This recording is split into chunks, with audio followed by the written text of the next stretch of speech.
Saudara-saudariku yang dikasihi Tuhan, hari ini Senin 7 Juni 2021, hari biasa pekan ke-10.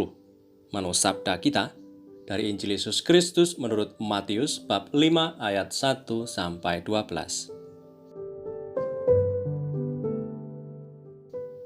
Ketika Yesus melihat orang banyak itu, naiklah ia ke atas bukit, dan setelah ia duduk, datanglah murid-muridnya kepadanya.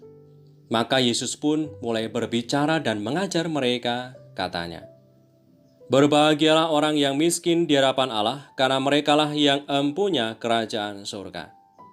Berbahagialah orang yang berduka cita, karena mereka akan dihibur.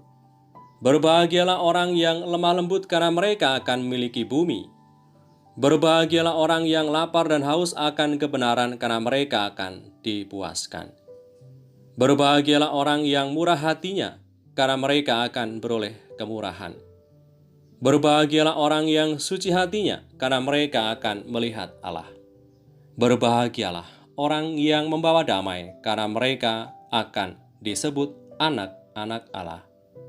Berbahagialah orang yang dianiaya oleh sebab kebenaran, karena merekalah yang empunya kerajaan surga. Berbahagialah kamu, jika karena aku kamu dicela dan dianiaya, dan kepadamu difitnahkan segala yang jahat. Bersukacita dan bergembiralah, karena upahmu besar di surga. Sebab demikian juga telah dianiaya nabi-nabi yang sebelum kamu." Demikianlah Injil Tuhan. Terpujilah Kristus.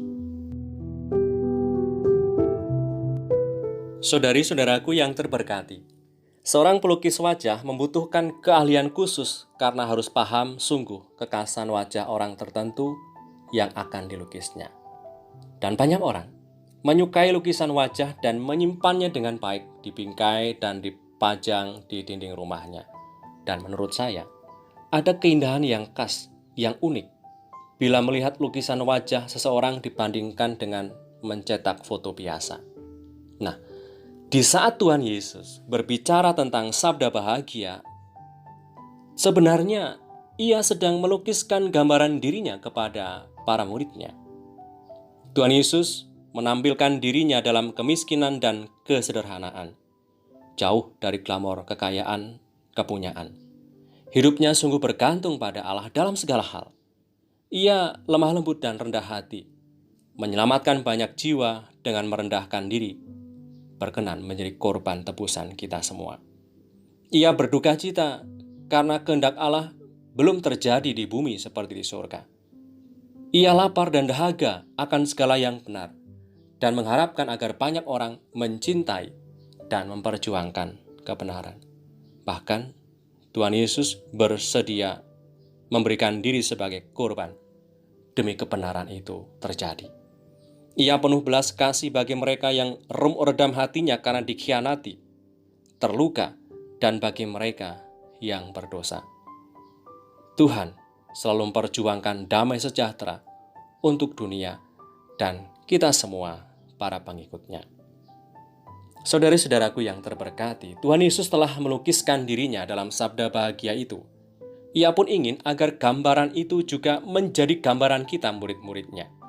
Itulah juga gambaran hidup kita yang seharusnya membiasakan diri dengan menghidupi sabda bahagia itu, yaitu sikap bergantung pada Allah, lemah lembut dan rendah hati, hidup secara benar dan memperjuangkan kebenaran, bersikap murah hati, bersehati dalam Tuhan, memilih cara hidup yang kudus, hidup dalam damai-Nya, dan memperjuangkan damai, serta menebarkan warta damai, bukan kebencian dan kebohongan. Marilah berdoa. Demi nama Bapa dan Putra dan Roh Kudus. Amin. Allah Bapa yang penuh kasih, Engkau menaruh cinta dan belas kasih-Mu atas kami umat-Mu yang sedang berjuang di tengah dunia ini. Sabda bahagia Yesus Kristus Putra-Mu menjadi daya dorong bagi kami untuk selalu mendekat kepadanya dan menjadi pedoman kami dalam menghidupi cara hidup kami sebagai murid-murid-Nya. dengan pengantaraan Kristus, Tuhan kami, yang bersama Dikau dalam persekutuan Roh Kudus, hidup dan berkuasa, kini dan sepanjang masa. Amin. Berkat Allah yang Maha Kuasa turun atas kita semua, Bapa dan Putra dan Roh Kudus.